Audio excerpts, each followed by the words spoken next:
Hi, Christian. How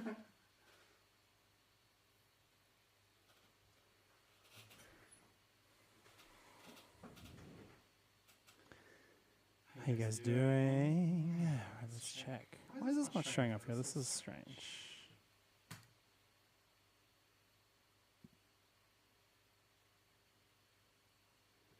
Should be showing up.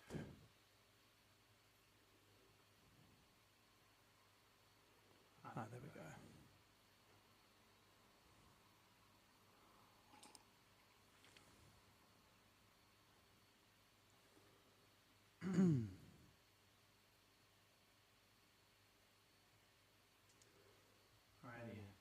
So I'm working on an acoustic version of our most recent single that we released called Another Lifetime. Oh, thank you, Andrew.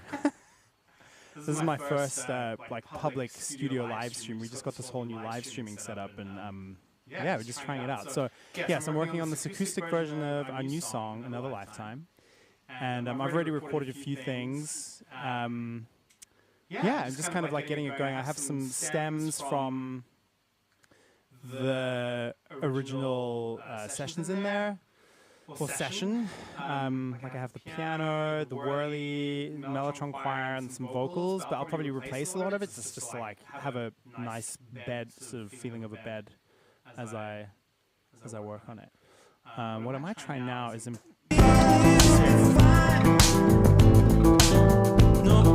happy every time they feel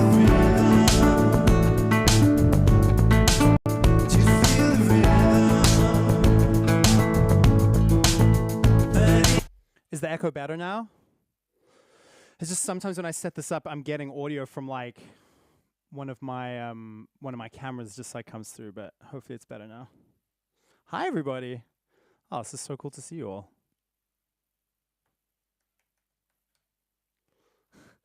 Is the echo better, Christian? Christian's the one who noticed it. Hi, Amy.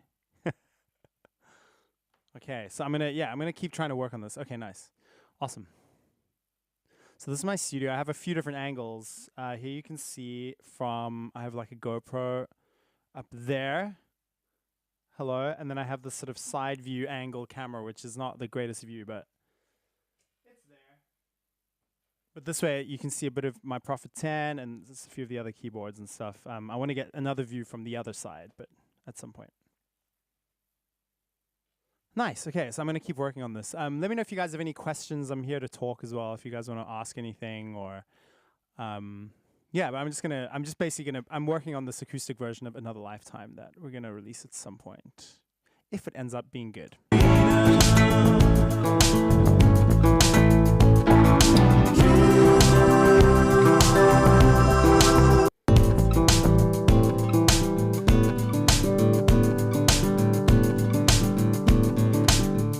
I think I'm going to try and import the organ from the old session.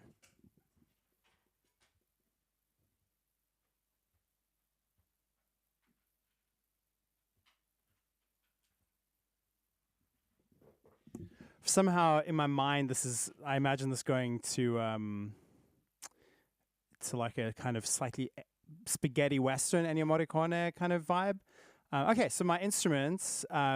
I don't know if you can see them all. I'm gonna switch to the GoPro because that way you can see it better. So up top there, you can see this is a Mini Moog Model D. It's the reissue version from Moog. Excuse me. This is a Juno 106. Great polysynth. So the Mini Moog Model D is like a great monosynth. It's just it only plays one note at a time, but it has like a very specific sound. Like all those kind of classic synth basses have that sound. And then right over here is a Juno 106. This is a great, just also classic, but sort of very simple polysynth that it just has this very classic sound. It's very easy to make sounds with. I have a Wurlitzer A200 or 200A over there, which is a really awesome electric piano. It's like is almost like really like a piano, but uses these tines, so it kind of strikes these little metal things instead of strings. This is a CP70. It's basically a real grand piano without the sounding board inside. It was made, I think in the late 70s they made it. And it's, it was basically so bands could tour with like basically a real piano that feels like a real piano. It sounds a little bit different. It's kind of, if you would imagine like how an electric guitar sounds versus an acoustic guitar, it's a similar thing. Like this is an electric piano, like it actually has strings in there, but it doesn't go out of tune very easy. So you could like tour with it, even though it's insanely heavy. Like I don't know how they did it. I feel sorry for the road guys back in the day. And then I have a Melotron M4000D, which is a digital Melotron. A lot of people have them these days, and it's it's all the sounds from these old instruments called Melotrons, which were the original samplers, but they had like individual reels of tape for each key, which is insane. So like you'd press a note and it would play a reel of tape that then had a sound of like an orchestra on it, like a one note of an orchestra, like a violin or something playing that one note. But now obviously we have digital sampling, so we can actually sample it. And then I'm going to switch to this camera now, and I'll show you. This is my Prophet 10, which is my most recent instrument purchase. And yeah, it's super, it's just such a great, inspiring synth. It's also simple, but just the quality is so good. And just more and more, the more I work with it, or the more I just exist in the music world, the more quality matters to me a lot more than, the ability of functions, because I feel like you can do a lot more with less in a way, and it doesn't clutter up your mind and stuff. I don't know. Yeah, hang on. Okay, what else is everyone asking? I use Logic Pro. I've been using Logic Pro since forever. I can use Pro Tools a little bit. I've tried Ableton, didn't really get along with it. I've just like my brain basically works like Logic does. My favorite among my songs, well, probably one of the new songs that's coming out soon.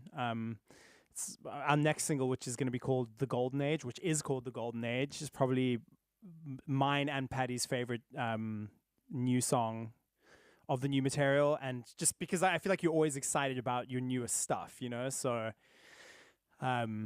yeah, so we're very excited about that song. But also we're very proud of all of our new material that's coming out right now. We spent a lot of time on it, and we really just took our time and really just wanted to make the quality super high and make the feel really good, and not have it be like super, super loud and in your face, and just have it like be a vibe, basically. Why did you go with the Juno 106 as opposed to something like a Juno 60? The Juno 106 is like what I didn't grow up with it, but just most people that I knew that had a Juno 106, and so I just was more familiar with the sound. And it's also more difficult to find a Juno 60 with MIDI, and I find MIDI is really useful with them. I mean, you could obviously get a MIDI upgrade, but but as you can see, I got wood side panels put on it. I don't know if you can see from there, but yeah, it has wood side panels. So it has a bit of the Juno 60 vibe. And honestly, like to me, I don't notice a massive difference between the two. Yeah,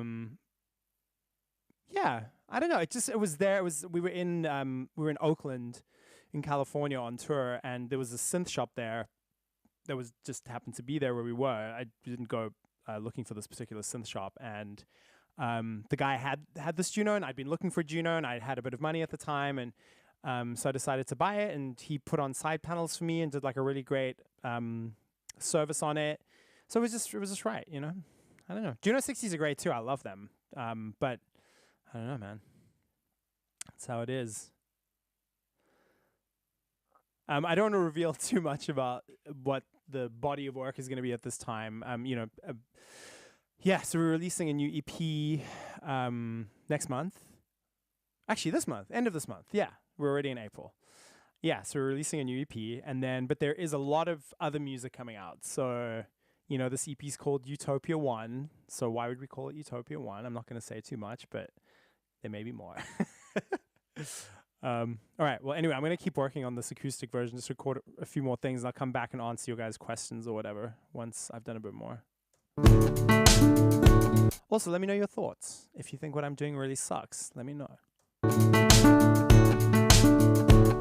Okay, so like I said, I'm going to import the organ stem from the original session of Another Lifetime.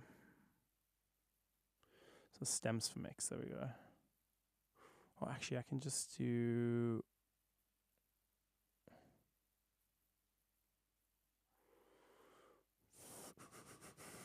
Another lifetime. There we go.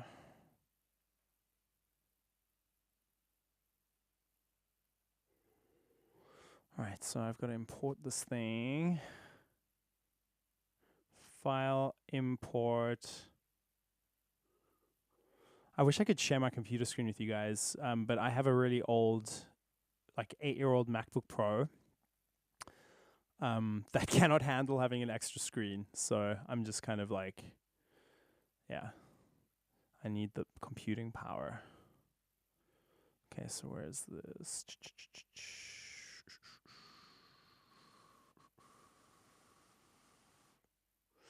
LP4 everything. Yeah, so basically, like I said, I'm making an acoustic version of Another Lifetime, which is our latest single. And I'm just trying to get a vibe. Hey. I'm doing a live stream. Are you? Of the studio, yeah. But just like a public one, which is cool. Just like. So guys, this is Patty. She's the other part of St. Lucia. Hello. She's the other half. Oh, nice. So there's a bunch of different people. There's someone from Peru there. Oh, sick. So what are you working on? This acoustic version. Oh, yeah. So you're just showing them what is sort of going on. Yeah, so I'm just like, now I'm just like importing some organ.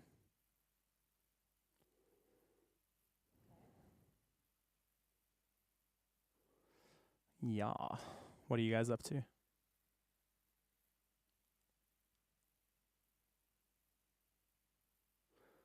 It's so funny. I totally forgot that the song was originally called Freedom.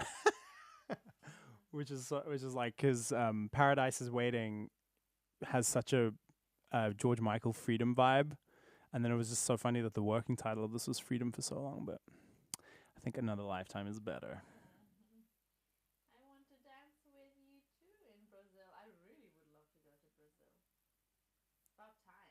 I know. We need to get Jamer to figure it out.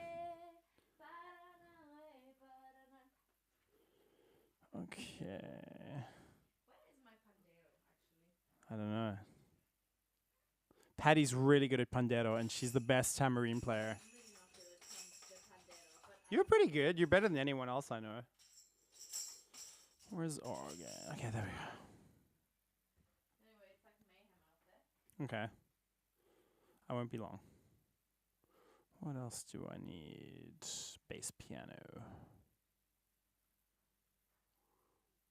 Content. Yes. What else should I bring in? I have the okay. Don't import. Okay.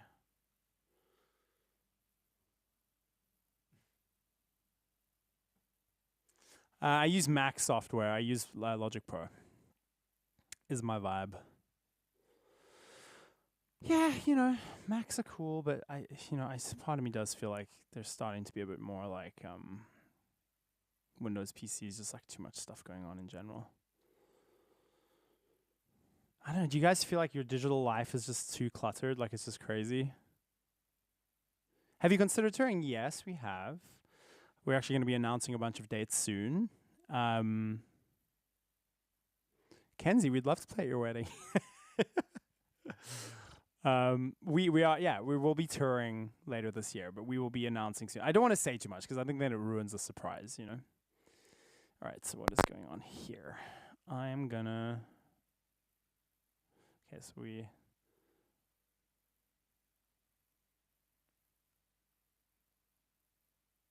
Hang on, let me just hear this.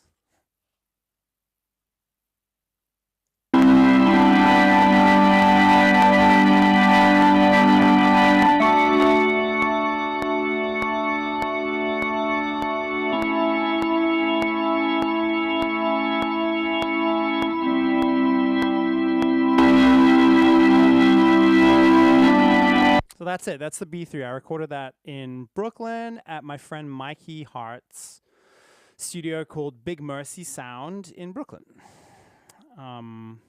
here we go, B3.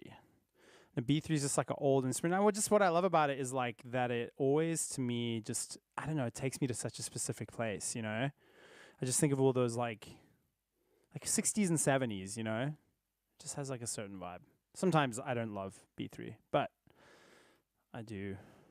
It's got, to me, it's all about these like visual things that just like make you see things or take you to a place. And to me, like all the combination of all these instruments kind of does that in some way. Okay, I'm going to change the angle. Hi. All right, so here we go. Oh yeah, so I have to now, because I've taken it from 106 BPM tempo to 100. So now I have to time and pitch machine adjust from 106 to 100. Yeah, there we go.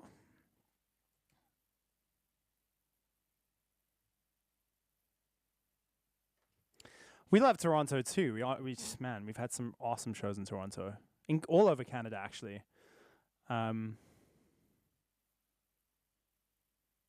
Yeah, we can't wait to be out there as well. It's gonna be fun. Although we've been living in such like a family space for so long that it's like the thought of being on the road again is kind of crazy, but we're gonna do it. You guys might hear the kids.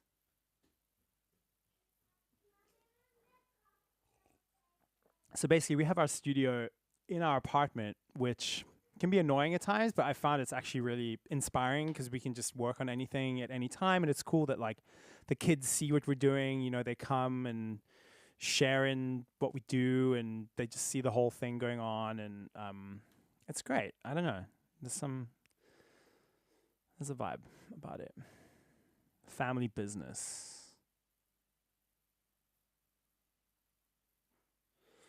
All right, so how does that sound now?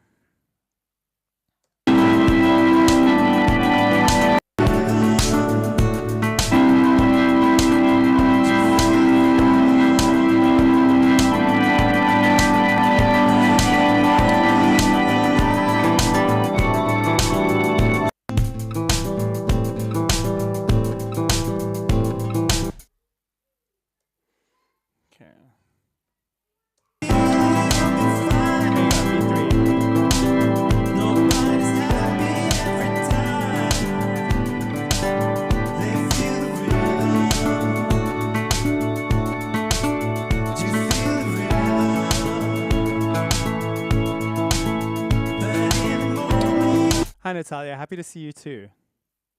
Boink.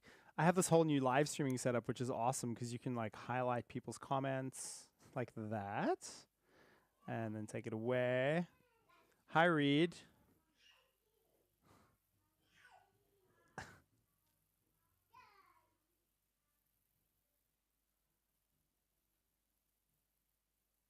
That's so weird. You know what's strange about this thing is like I have all the audio levels turned down really, really, really low, like super, super low, and it still peaks. I don't quite understand. Like that's.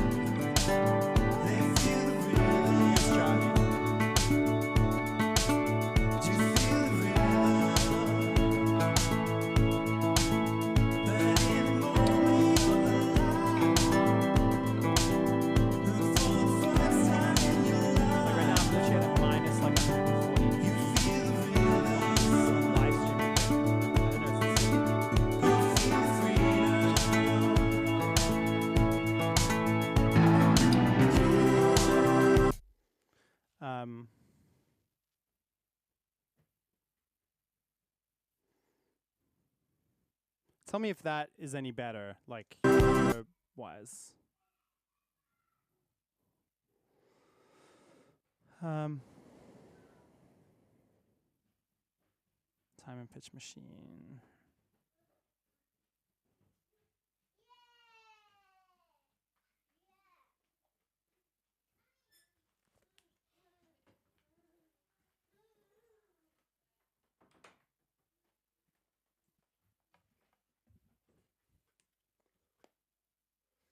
I know. The kids are super cute. It's just sometimes like it's hard to focus like if they're here hanging out, you know? But it's cool. I love that they can hear the music and stuff. But yeah, it's a family business. they'll be coming with us on the road.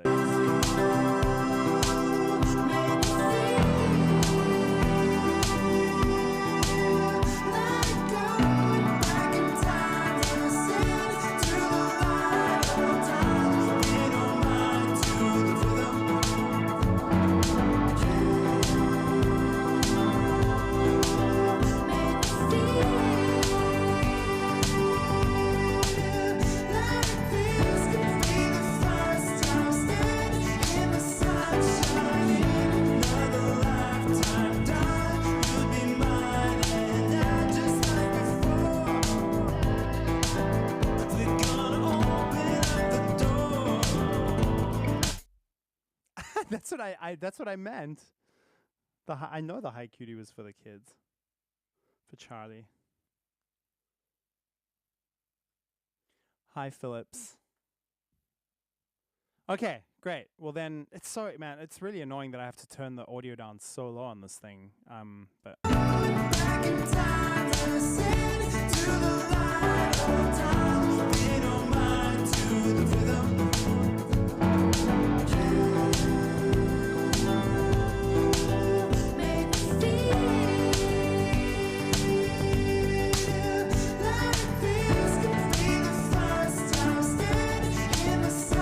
So these vocals are from the original track, and they're like a bit intense. So I'll definitely re-sing them because this is meant to be like a chill acoustic version of the song. And yeah, but I'm just living with them for now. And these are all just programmed drums. I'll probably get Dustin to really play drums. Let's just do a bit of mixing actually. So there we go, drums.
That's feeling a bit better.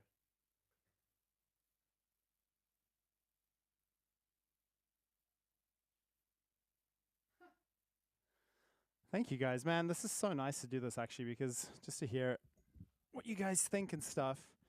Thank you very, very much, Phillips. We're always making new music. We love it. That's what we do.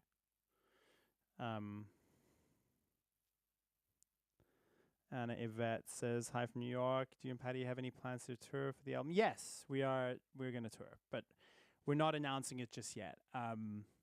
We will be soon.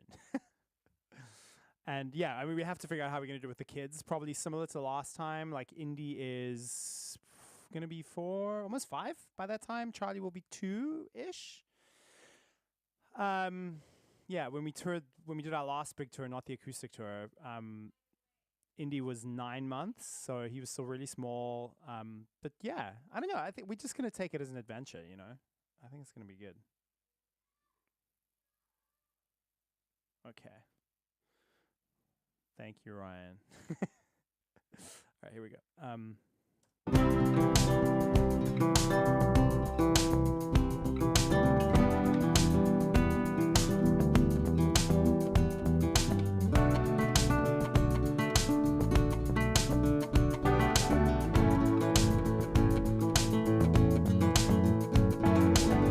What else can I bring in? Probably bring in some percussion. Some percussion. Normally I would go and just play all of the stuff myself, but the thing is some of it might work. Like I'll probably do some congas.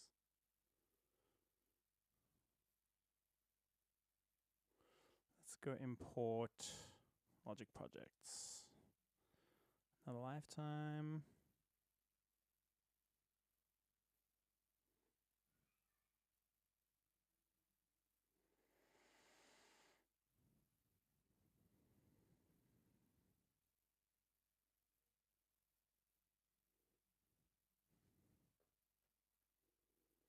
Yes, tambourine hits. Actually, there's not that much percussion in this song. Strange. I normally have a shit ton of percussion in everything, but this one is pretty simple.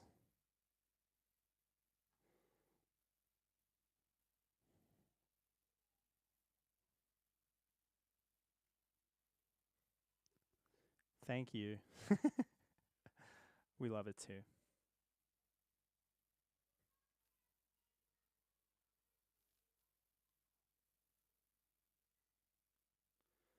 Yeah, so yeah, just adding some tambourine hits, you know.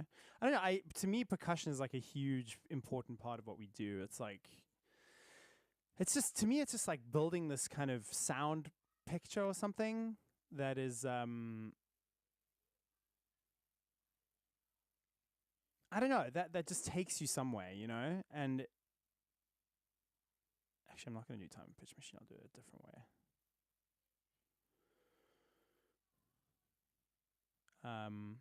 Yeah, and you know, and I don't know, there's just all these sounds from like records when I was growing up, which is I generally reference records from when I was growing up, when I was younger, and I just take bits and pieces from that, you know, not like in a methodical way, but just like from my sound memory. Like as I'm working on a song, a sound will come into my mind, and then that'll be normally the next thing that I record.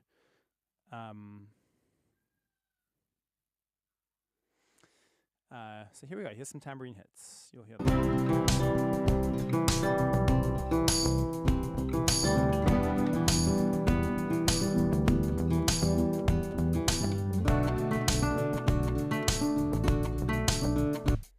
There we go.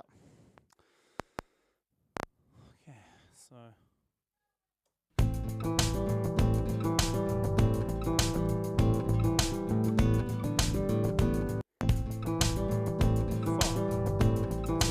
So I like, you know, I think in the verse it's nice to normally have the tambourine hits kind of happen half as much or even less than half as much. So like on the 4, and then when you go into the chorus to add a bit of pace, I kind of add it on almost every snare hit, depending on the tempo. Sometimes not.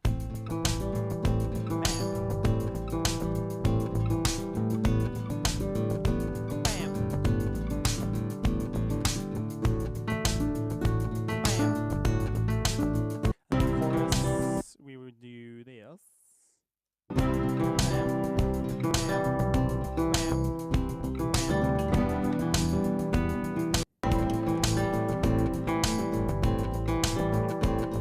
So I'm not a big looper. I normally record instruments like the whole way through a song.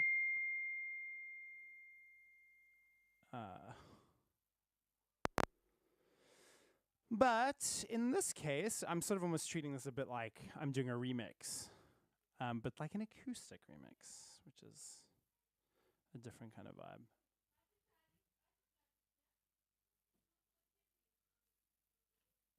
Oh, I have a vibroslap. We have vibroslap, a lot of vibroslap on the new record, actually. Where is it? You think I'm lying? There you go. We also have this crazy thing, which is called a flexitone. There's not many places you can use it because it sounds so ridiculous, but it's fun.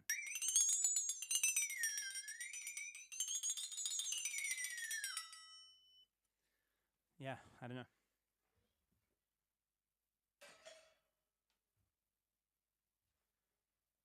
But here, I'll just show you guys our 2 little percussion box thingies.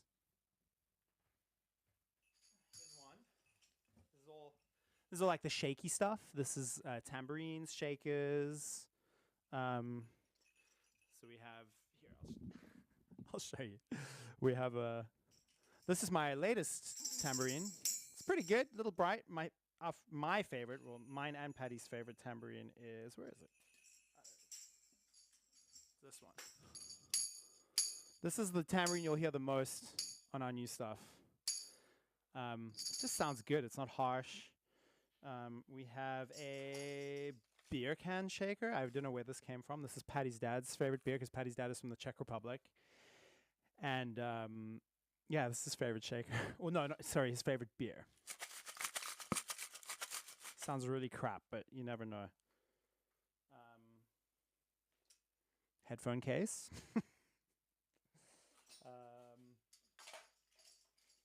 Favorite shaker is this one.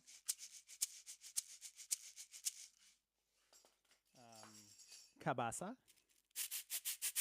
Anyone from Brazil will know about this. The secret trick of this is often you'll hear, like, for example, in Michael Jackson's Billie Jean, actually a lot of Michael Jackson songs, there's just like a cabaça going, like doubling the hi-hat, and it just kind of adds this like, yeah, it's just like a nice trick to add a bit of pace. Pineapple shaker, which I never use. Suck a bit loosey-goosey.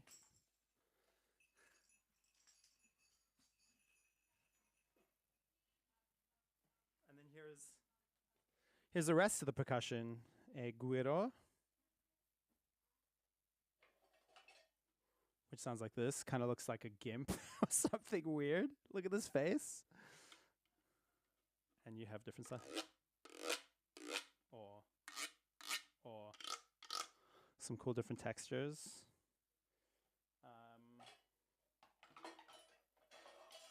My favorite, of course, the cowbell. Hi. Charlie wants Daddy. I'm giving everyone a demo of our percussion. He They were wants asking. to go. He wants to go. Do you want to talk to everybody for a second? Oh, I'm here. We can talk together. Here. It's two. Repetition. So yeah, here's a bunch of stuff. Oh, here we go. Here's some prayer chimes. Oh, I was looking for them. Oh, they're here. I see. I can hang them up on my thing again. Sure. Here, this is what we do. We go like this. Look. Look. Chama, Charlie. You go sideways. You go. I feel like it's hard to aim that and land it. I land it every time and then you go.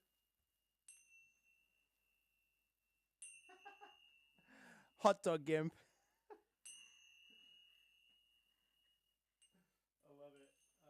We do call him a bit of a gimpy. Thank you, Ish.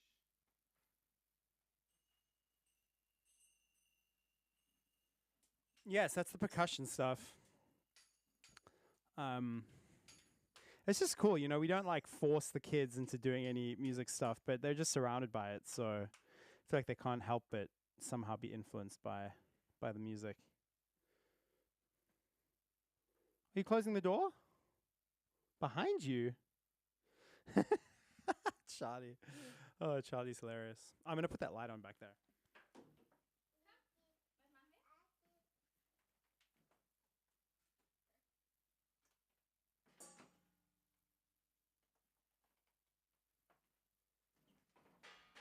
And of course you can see we have a gong as well. Boom. Where's the gong? The beater. The gong beater.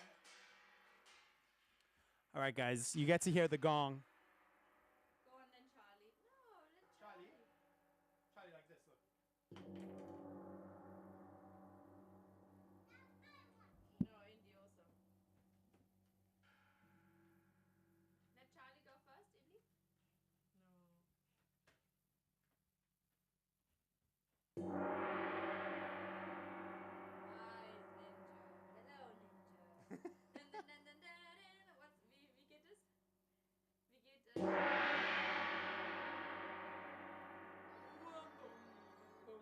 es?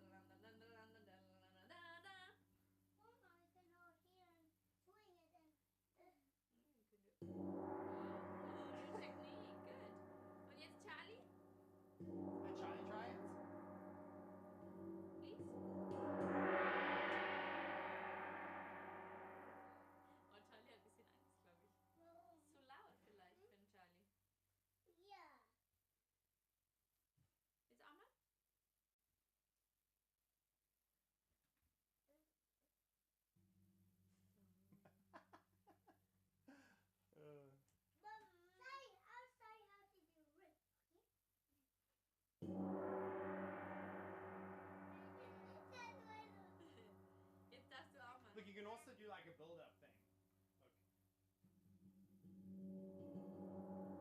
Oh, I feel it in my legs. I think he feels it in his body. He's a bit. I want to try it too. Like, look. Just try it. Stell dich mal hin, but don't touch it. Can you feel it? You feel it on your willy?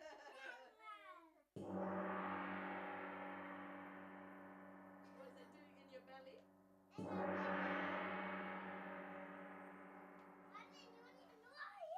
Combat. Okay, bye. Let's go. Okay, jetzt machen wir Pause. Okay, aber Daddy muss noch ein bisschen arbeiten.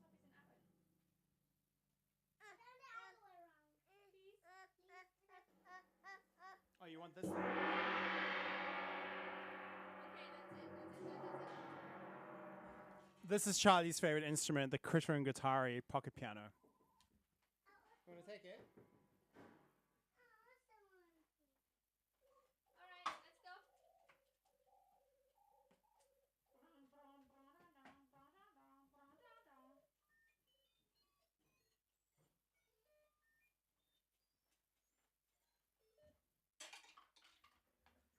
So that's the family.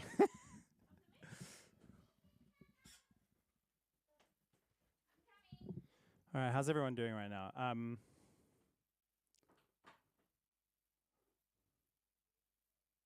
Yeah, this is a fun studio. We love it. I was going to change the view. Yeah, so I don't know. You know, we moved. Thank you, Andrew. Yeah, I don't know. We moved here a little over a year ago now. Just because I don't know. When you have kids, like we lived in New York for 14 years, and just when you have kids, your priorities change, and obviously your priority becomes your kids. I think if you're doing the right thing. And we wanted to be around family a bit, and also with the whole pandemic, there was just no telling when things would end, and obviously a lot of people were very scared of hanging out and whatever, and we just thought it was important that our kids are around other kids and around their family, and get that vibe. And it's been really, really good. I mean, we've had a lot of time to focus on music and also on family, and we've just we kind of really prioritized and essentialized that part of our lives. And yeah, it's been really, really awesome. We've loved it. And I think the fact that you guys are about to be flooded with a mountain of music from St. Lucia is because of us moving here in a lot of ways. Okay, so let's keep going a little bit with this thing. So tambourine, we're on the tambourine zone.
This is a really great mic.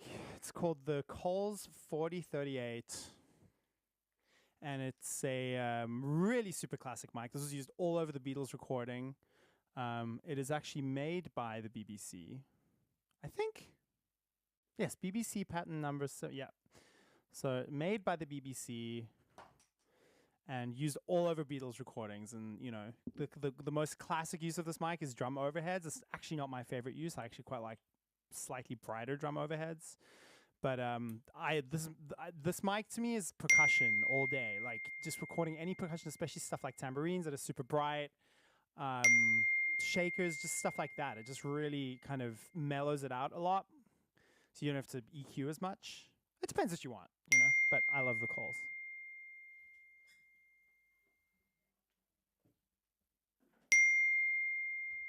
Hi, Callie. It's so cool seeing so many people from all over the world. This is awesome. I'm able to do this more often.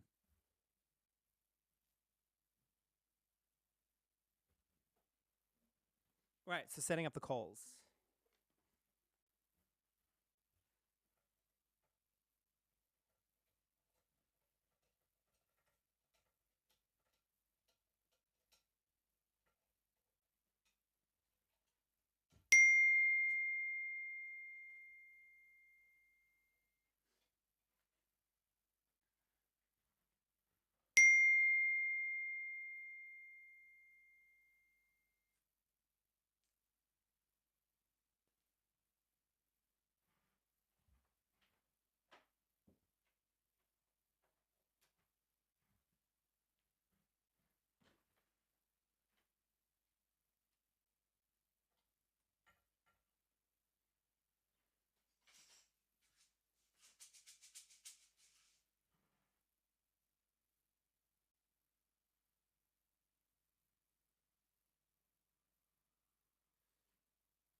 Okay.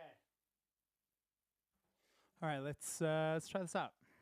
So just a bit of shaker. I'll just play shaker all the way through. It might get a bit boring, but it's how we do it here. That's the thing. To me, part of what's cool about just recording things throughout the whole song is it forces you. It just creates a bit more texture and movement in songs, I think. And also, you just hear the song over and over. And so I just find I come up with so many ideas by hearing it over and over again. Let's see how this sounds.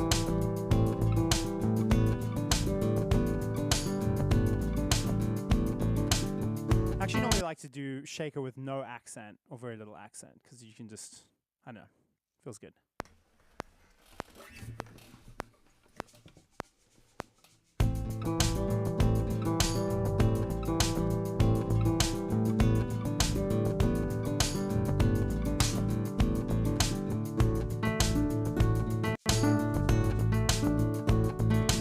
Wait, something weird just happened there.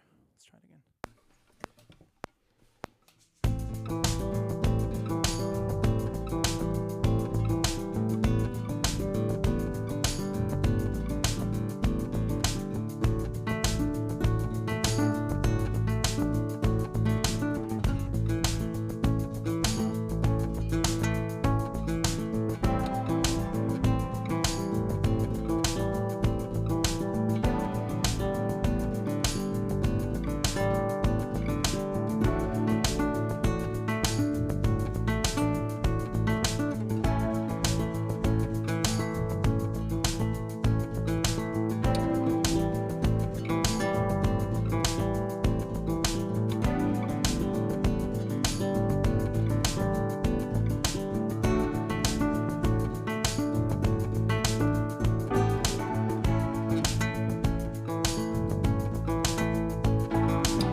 Hi, guys.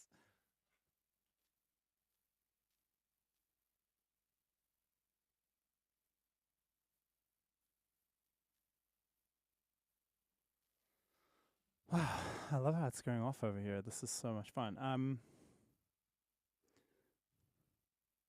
Whoa, Kansas City.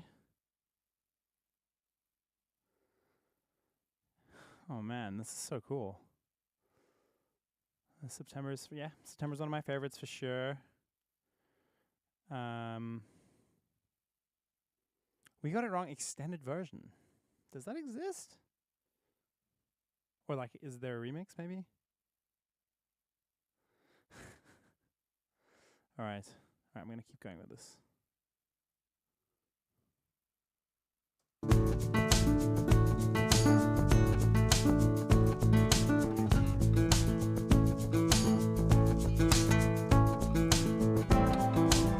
Maybe we do the GIMP.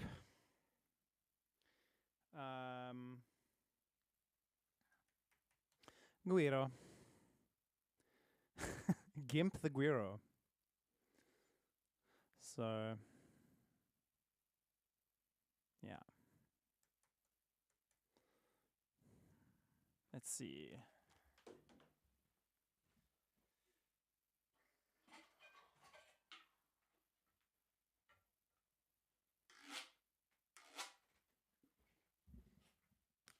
All right, here we go.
That was the GIMP.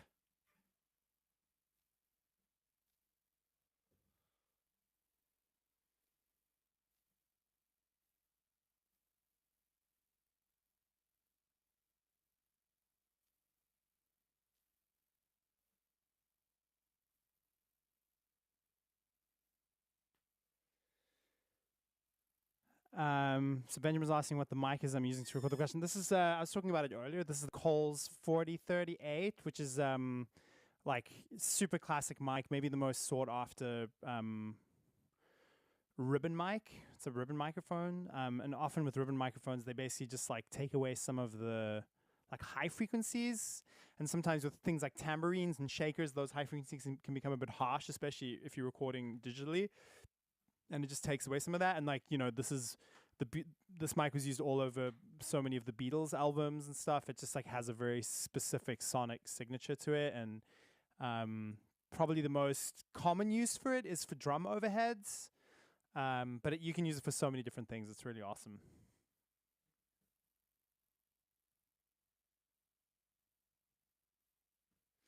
Yeah, Kalle, this is I'm making an acoustic version of the song. I just, you know, we don't do an acoustic version for every song, but there was something, we were in the mountains a couple of weeks ago, and when I was snowboarding down the mountain, I just kept sort of, for some reason, hearing this acoustic version of the song, and this slightly kind of Ennio Morricone arrangement. I don't know if you know Ennio Morricone, but he, you know, did a lot of the old spaghetti western soundtracks, like The Good, the Bad, and the Ugly. The that was one of his soundtracks, and his music just has like a very certain kind of epic sonic signature to it. And I kept hearing this on this. I'll probably any second now be adding some tubular bells from my Melotron and maybe some other things like timpani hits and stuff like that, and just make it kind of cinematic in a way. And part of the cinematicness is this percussion, because he has so much percussion and sort of a world feeling in a lot of his music.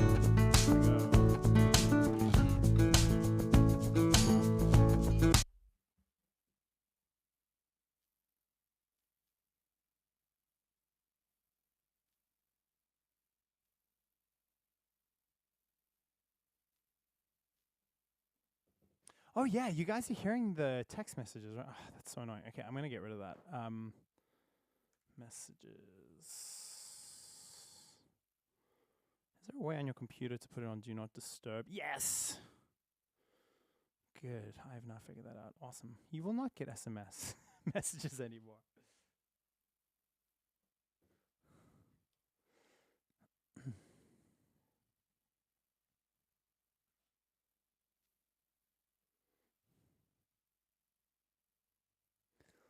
All right, let's keep going as long as we can.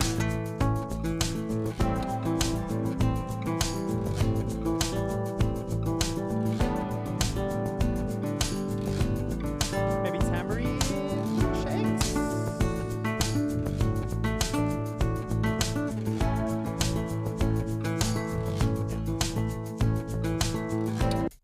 Yeah, tambourine, shaky tambourine. And for that, I'll use this one, which is my favorite. It's not too bright. It just sounds awesome. Here we go.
This song, no. Some songs go through a lot of different versions before they release. This song came together pretty.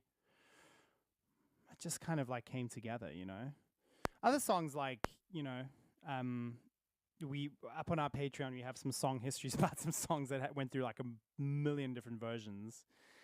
And this is not one of them. This is one of the ones that came together. Like this, Rocket on My Feet.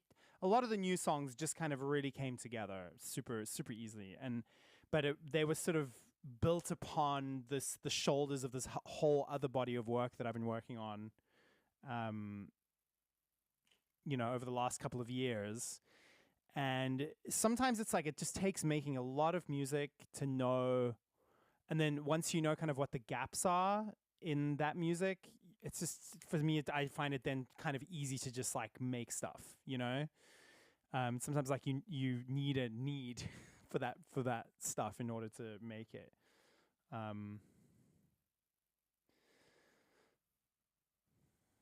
Yeah. Wait, what's going on? I'm getting a lot of text suddenly.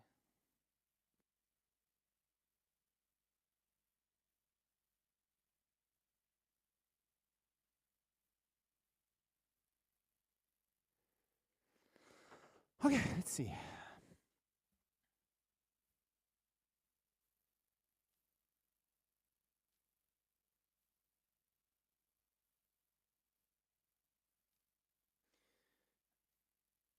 This might be released soon. I just want to see where it goes, you know? This is just like kind of an acoustic version, a different angle on it, because, I don't know, I think, not to toot my own horn, but I feel like this is a good song, you know? And I feel like with good songs, you can kind of do anything with them.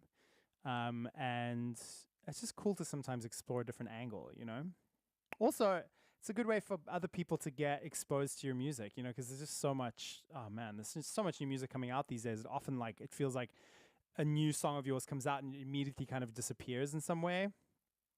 And in order to keep people discovering it, sometimes you have to just like make one or two other versions that people just hear in a different, which is why you get remixes done, honestly, so that people can hear the song and they're led to you and the rest of your music that you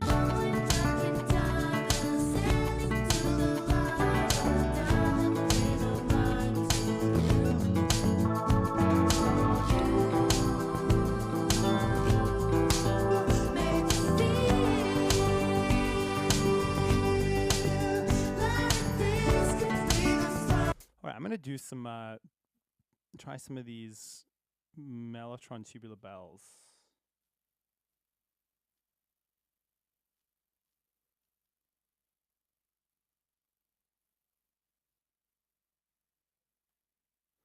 Hi, number 1098 from Japan.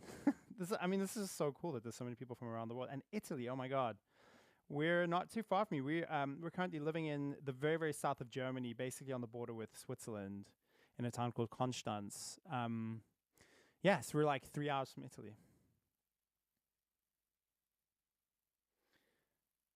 Enrico, we actually live in Germany, so I'm sure there will be some European concerts coming up. It's pretty easy for us to do right now, actually.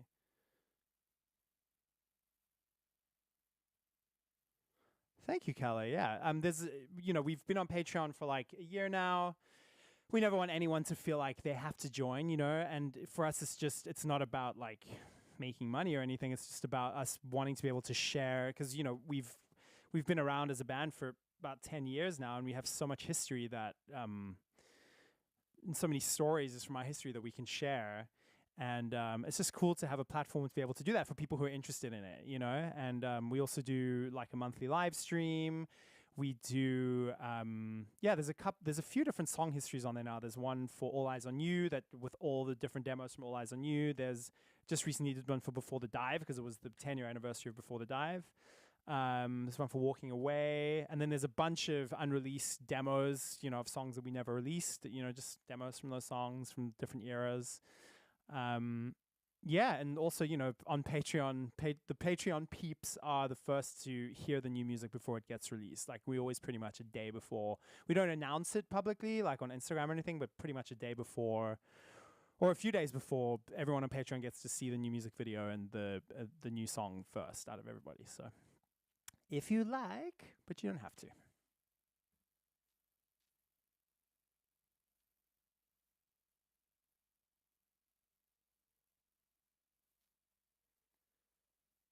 Thank you for coming to so many of our shows, Wilhelm, and being a fan for so long. Maybe there will be saxophone. We'll see. I don't know. I'm not really hearing saxophone in this. More like, if anything, trumpet. You know, like that classic kind of spaghetti western Ennio Morricone trumpet. But that might just take it over the edge of too much. I don't know. Wow, JM91 from Uganda. That's so cool. I'm from South Africa. I don't know if you know that. I grew up in Johannesburg, and I've never been to Uganda. My dad has, because my dad has done a lot of work all over Africa. But yeah, we would obviously love to come sometime. Yes, we really want to do EU concerts too.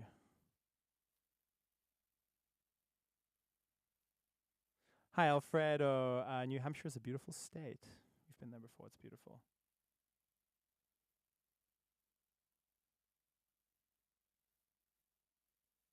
Yeah, we live in Constance. We lived in New York for like 14 years. I'm from South Africa originally. Patty grew up here, like literally in this house. Like we now live, Patty and I live on the floor that her and her sisters grew up, in the apartment that her and her sisters grew up in. And yeah, it's just beautiful. It's a great place to, you know, we have 2 kids now. We have 2 boys. We have Indy and Charlie. And it's just been really great for them to be here. The quality of life is really good. You know, when the weather is nice in the summer, it's amazing because we're on this huge alpine lake. With, you know, the Alps are on, the northern Alps are on one side, and you really, you know, you're close to Italy, you're close to all different European countries. It's very easy for me to get from here back to the States if I need to go. Yeah, we love it, you know. It's a beautiful part of the world.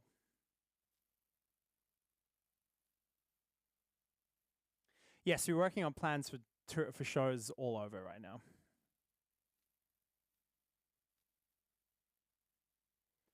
Thank you so much, Kelly. We appreciate that, man.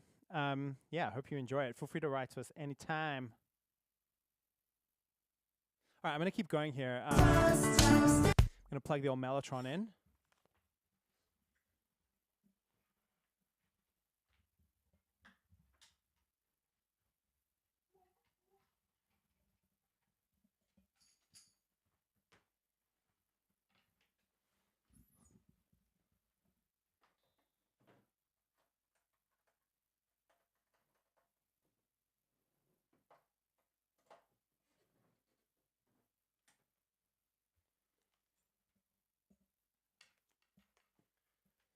Okay.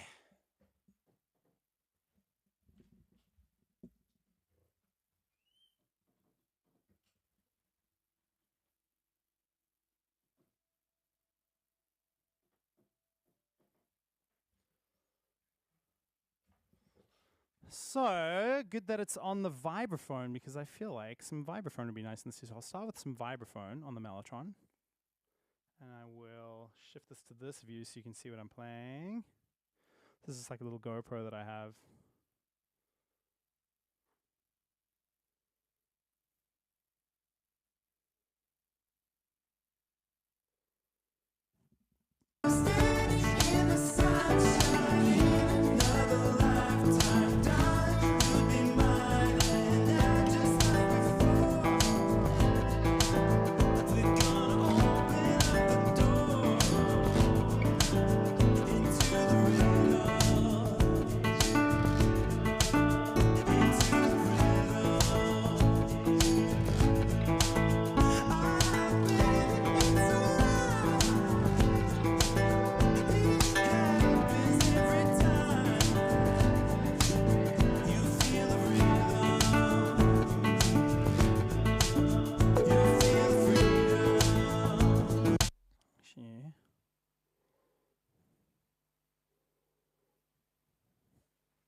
The other thing I like to do is record space echo. I have an RE20 space echo up there, and I like to, almost everything I record space echo with it, unless it's like bass or acoustic guitar and stuff like that, and then might do it separately, but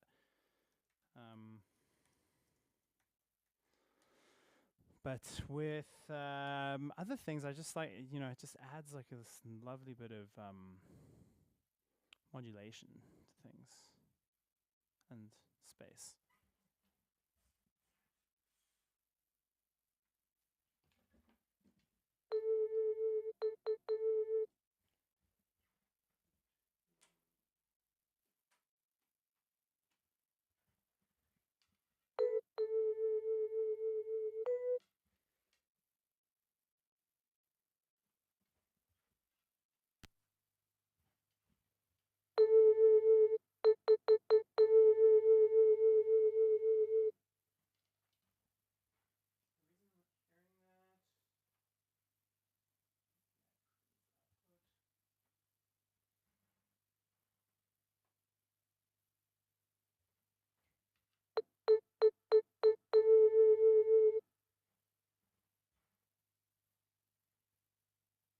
Going in there.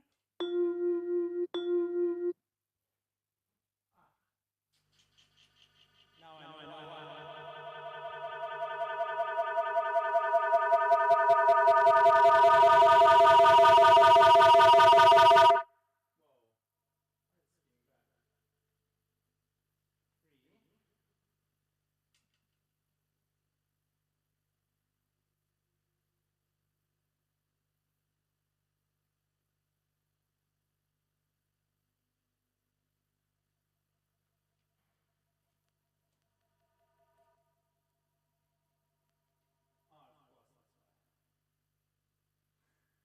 These are all the little technical things that happen. Feedback, obviously.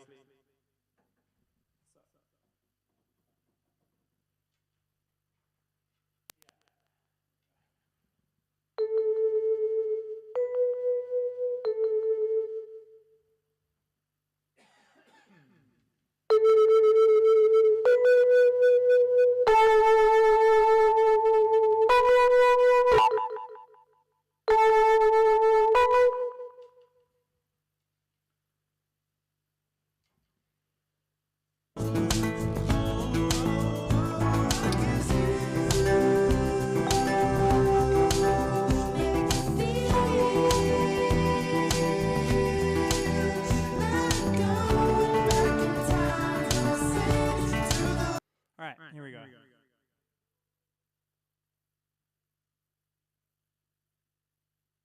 No. The video for Elevate was not our farewell to the US at all. That was like way before we left the US. That was like, I think that was made in 2012 or 2013, and we only left the US last year. But we're not like, we haven't left for good. We probably go back at some point. Oh, there, you can probably hear me better now. Yeah, we're actually looking at now sort of starting to explore going back, but we'll see. It might be a while.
to that high note.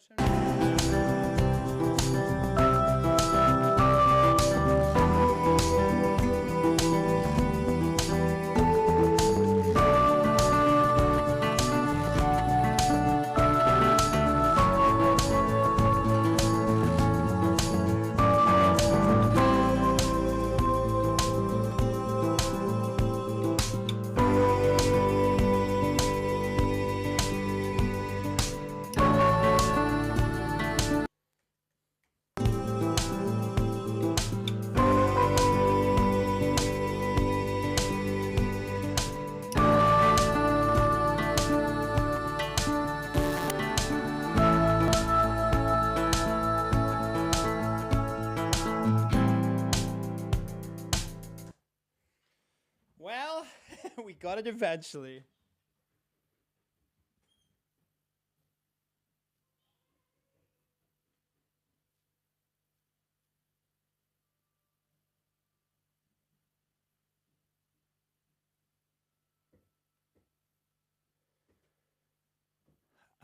Interesting question here. You know, my thing is like I don't know how to say this without sounding weird, but like I just like make the music I feel like making, and sometimes it comes out more electronic, sometimes it comes out more. I mean, I would say this song, Another Lifetime, is pretty like the original. Like I'm making an acoustic version right now, but the original is pretty like synth heavy. I don't know. I don't go like out to write specific genres. Like maybe if you go listen to more of my remixes, like that Little Games remix was a remix, obviously. Some of my remixes are more electronic-y. I don't know. Like there's I actually have like a SoundCloud and a Spotify playlist of all my remixes if you want to go listen to them. There's some more electronic EDM-y kind of stuff there. I don't know. You know, we just really do what we feel and what we want at the time. And like my musical influences are really diverse. You know, I love a lot of old music, like from the 60s, 70s, and 80s, especially the 70s and 80s. You know, I love, in terms of electronic music, like probably my favorite electronic music is like the late 90s kind of like pop house movement, you know, stuff like Fatboy Slim, Cassius. I mean, Daft Punk, obviously, like their classic stuff is amazing. Yeah, so, you know, I would say we're not planning anything. We're just doing what we feel is right and what excites us at the time. And sometimes it's more electronic. I love synths, I love keyboards and stuff, but you know, sometimes it's not that. Sometimes you want to go for something different. Like actually, up until last year, a lot of the music that we were making was felt very 70s, you know, and that's another album that we're going to bring out after this first new body of work that's coming out. But there is a lot of synthy stuff on this new record, I would say. You know, it's definitely got a retro vibe, but yeah.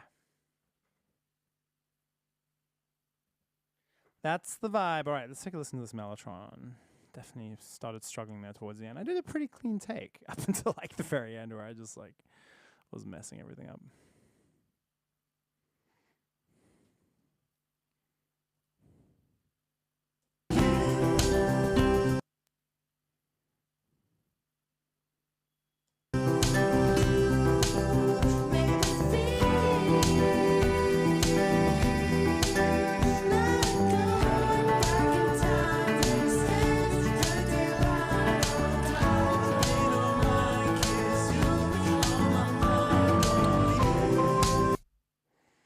There's a mess up that I have to fix.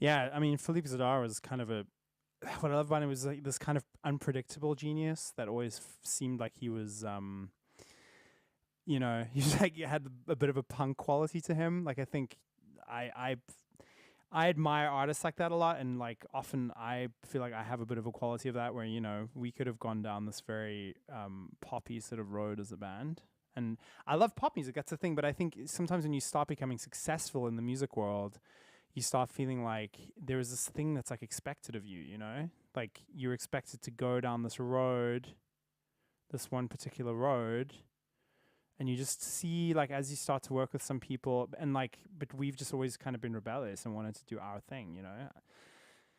We're very hard to categorize. Like we love pop music, we love electronic music, we love like, I don't know, like more experimental stuff. I love some metal, like you know, we love so much different stuff, and it's we do music in order to be free, not to be a certain kind of thing that people expect of us, you know. I think it's the duty of artists in a way, because so many people just live in this kind of very like on this road these days. They just like you just have a job and you just are in this machine. And I think as an artist, part of your job is to like not be part of that machine. Like you have to just exercise your freedom to be a human and just live in the moment. And maybe it makes your life a bit more unpredictable or a bit more kind of, I don't know, but just, I think you see more and more of the world being overtaken by this like machine, whether it's like social media or whether it's just economics or just whatever. And I think it's important that there are some aspects of society that exist outside of that. And I think as artists, you do that. And part of the way we exercise that freedom is just by doing what we want and what we love, and just waking up each morning and deciding, you know what, today I'm going to work in the studio, or today I'm not. I'm going to spend the day with my kids or whatever.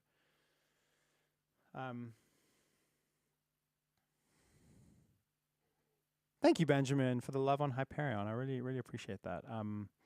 Yeah, that was, I mean, we're obviously immensely proud of that record. You know, looking back on it now, I sort of feel like, I don't know, I'm proud of all of our records. They all kind of have a place, but I feel like in some way we were trying to go in a lot of different directions on that record.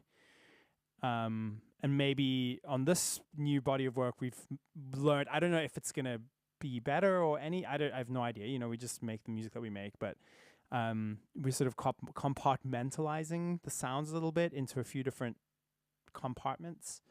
Whereas with Hyperion, I mean, it's a very diverse album, and it's something I always aspire to, is make like trying to make a record that feels a bit more like a mixtape than just like one sound, you know? And maybe in the past that's worked to our disadvantage, but yeah, I don't know. Just, yeah, I mean, I think to me the last 3 tracks on Hyperion are 3 of my favorite songs we've ever done. Full Moon Rising, Next to You, and You Should Know Better, you know. But that's the thing with albums these days, the songs you put at the end, like very few people ever hear them unless it's like a super huge album. But whatever, people will discover them one day.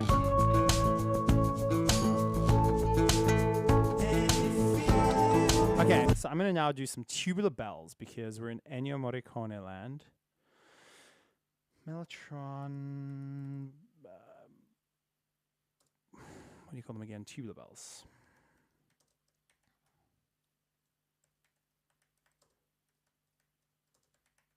So I haven't like affected anything just yet apart from the space echo, so it's all just sounding a little bit kind of one-dimensional, but we will affect some stuff later.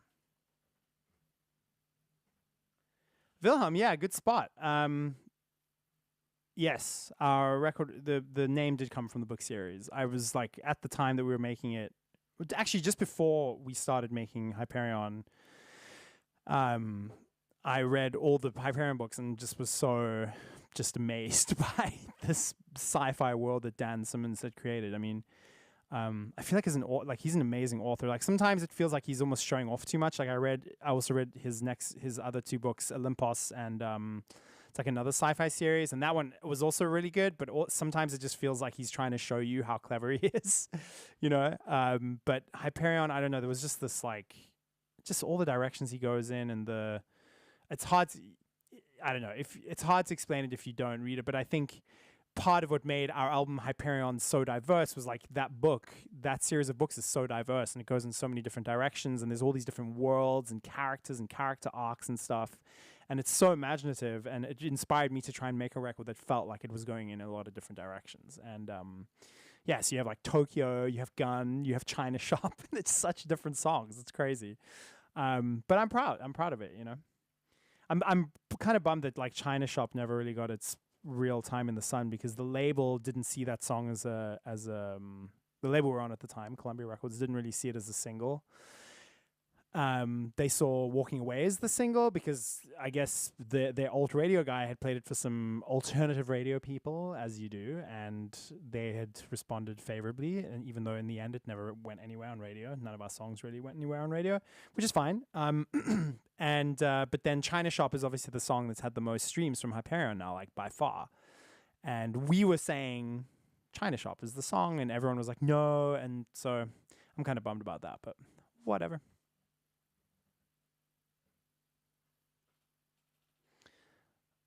We would, we would really, really love to visit Spain. Okay, I'm gonna just try this Tubular Bells right now.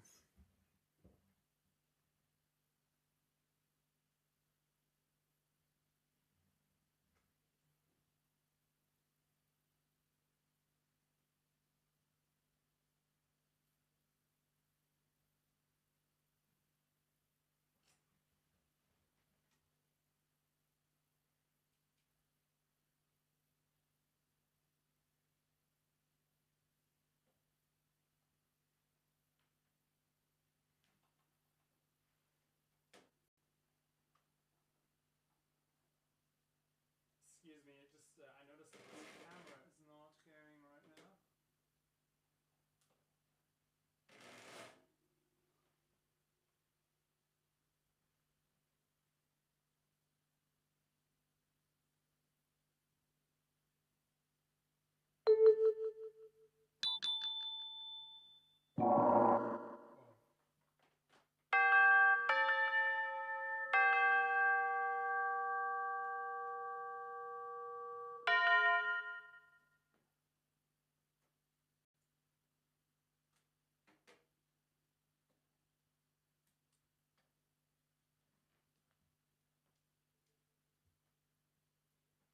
Just trying to fix this GoPro thing right now. Excuse me.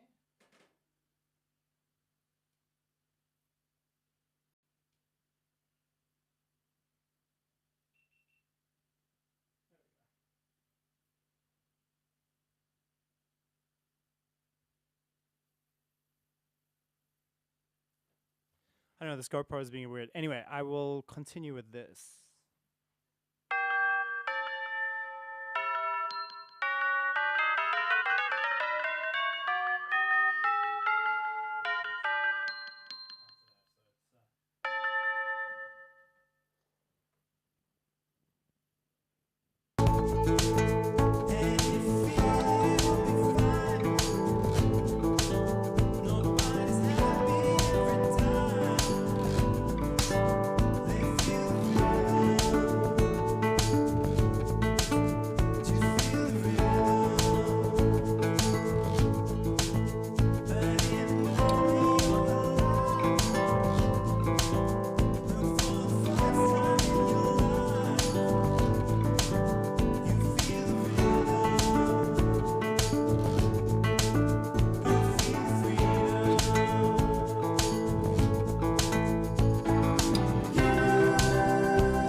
It is Sunday.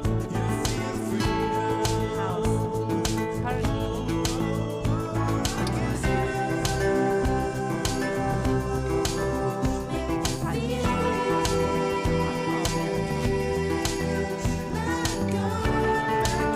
Tubular bells, that's good.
Which song you were asking about, Maxim? Are you asking about? Oh, Before the Dive. Oh man, I actually did a whole like song history of Before the Dive on our Patreon. And actually, there's a post about it recently on Instagram that goes into some of the stuff. But on our Patreon, there's like the whole. I did put every single demo on a playlist and like did a whole history of literally how the whole thing was written and everything. So feel free to check that out if you want. I think the lowest tier of our Patreon gets access to that as well. Well, this is everything right now. There's no reverb or effects or compression or anything on anything right now in what you're hearing. It's just like very raw. But I'm just, I'm going to be adding a lot of reverb and stuff to all these things that I'm recording. It's just very raw right now. So this is a tubular bell sound. So I'm just kind of, like I said, I'm going for this kind of Ennio Morricone vibe. That, if you don't know who he is, he did a lot of the spaghetti western soundtracks. He did the good, the bad, and the ugly, and just very iconic soundtracks. I mean, just the soundscape that like sticks in your head. And that's kind of what I'm going for with this acoustic version of the song.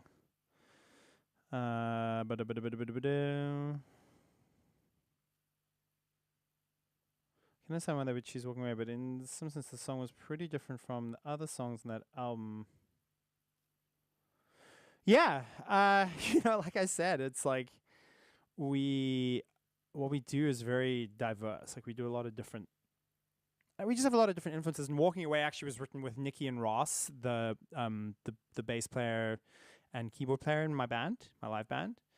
And so it has a bit of their kind of like hip hop influence, 90s hip hop influence a little bit. But then we took it in a few different directions, and the drums actually ended up being a little more like rock and roll than in the demo.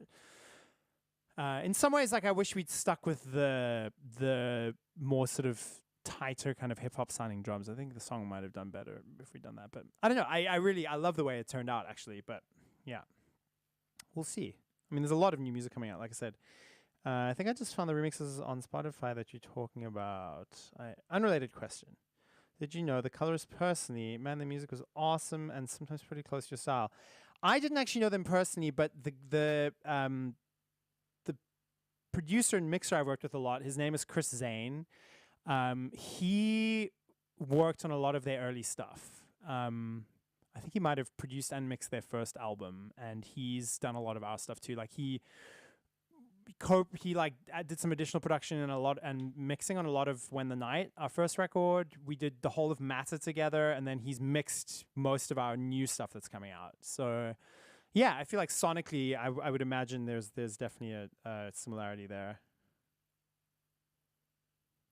Huh. That's so cool, Enrico. Thank you. I'm so glad that you like the lyrics to Tokyo. Yeah, Tokyo. It's funny because the guy I was working with on Hyperion, Rob Kerwin, who was helping me finish it, he's a great producer, and he's worked with U2. He's worked with PJ Harvey. He's actually working with PJ Harvey right now. He's worked with Depeche Mode. So many great British bands. And he didn't love Tokyo because he felt like it just felt too kind of throwaway, and all the other songs had these big choruses, and Tokyo was kind of this chilled thing. But in my mind, like I'm a huge fan of bands like Air and Daft Punk, and just like and songs also where there's just like there's not much to it, but it's just like a vibe. And I just felt like it just felt like a good vibe, like a good chilled vibe. And yeah, the lyrics actually were the hardest part, funnily enough. Like, they took the longest in that song because I wanted them to feel throwaway, like not too serious, so just to get that tone right was difficult. But to me, what that song always brings to mind is like I always love if I go to a new town or a new city that I've never been to before, just taking a late night long walk through that city. Like, I've never done that in Tokyo, funnily enough. I've been to Tokyo, but only when I was younger. I've never done that in Tokyo, but it just reminded me somehow of, there was this one time where I went to Paris with my parents. My parents came to visit us here in Germany, where Patty's from, and I did a little like week's trip to Paris with my parents. And there was one night where I walked like 20 or 30 kilometers around Paris. I just left and I just went for a walk and walked past the Eiffel Tower and around all these things, and just saw these people coming in and out of bars and restaurants, and and it was amazing. I just love that feeling of a city you don't know in the middle of the night, when there's just like a certain feeling. And it's something I really actually missed during the pandemic. It was like, that feeling of life just kind of like bubbling around.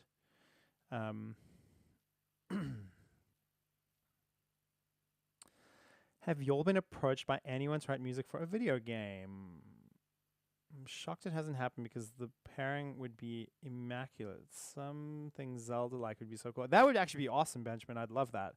To be perfectly honest, like I've not been super into the gaming world since I was younger. But I loved, so many classic video games. I mean, we're talking, it's going to really show my age, but, like the original Sonic the Hedgehog, or like, actually my favorite game of all time was SimCity.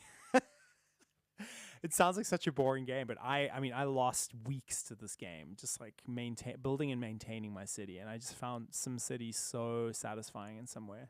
It's like a living organism. Thank you for the love on Physical.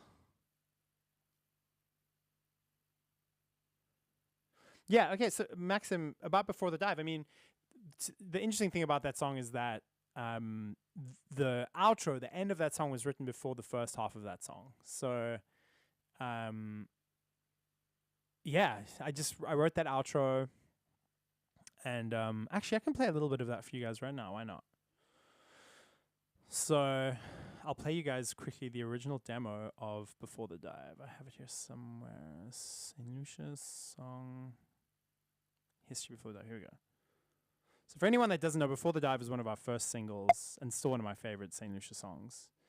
And this is the original demo the day that I came up with it.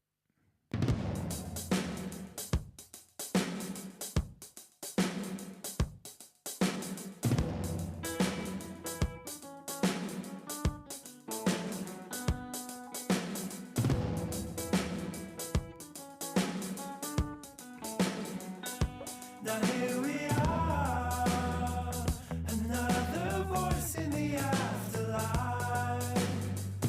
Who are we now? We know we're alive.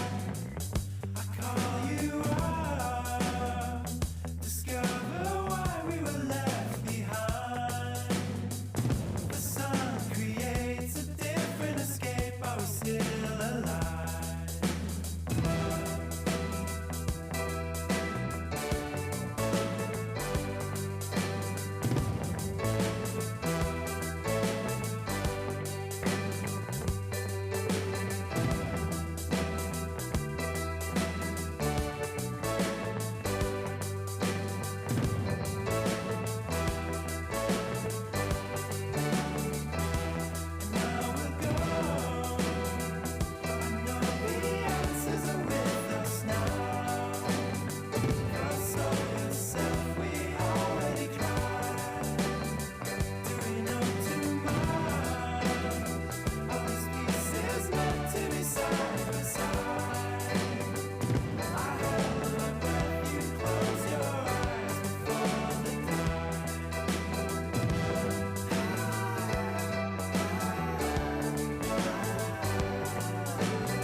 So yeah, that was the song I came up with, the day that I came up with the song. And yeah, those are drum samples. It was just programmed drums. I just used like Logic stock drums. I think at the time I was using this program BFD, and now I just use Logic stock samples like this. In the another Lifetime acoustic version I'm doing, it's just Logic stock drum samples. And yeah, it was just, I came up with the outro first, and then a little while later I came up with the beginning of the song, you know, and it just took a while for it to all just come together, because I was developing the whole St. Lucia sound at the time, you know, and going down all these different paths, and yeah, that was it, you know. I would play you guys more, but I kind of have to hop off soon because I gotta go make dinner. It's family life. Does anyone have any more questions or anything? It's been so nice hanging with you guys. I'll definitely be doing some more of these in the future. This has been super fun. And yeah, just, you know, subscribe to our channel if you haven't, and then you will hopefully stumble upon it again, you know. This is so cool. I love that we just literally made the setup in the last few days, and now we can work, and you can watch us work and get excited, get bored, you know. We'll do some DJ sets. We'll do some performances. I don't know. This is fun. This is really, I've really been enjoying talking to you guys. All right. Well, have a good rest of your Sunday, guys. Sending love. See you soon.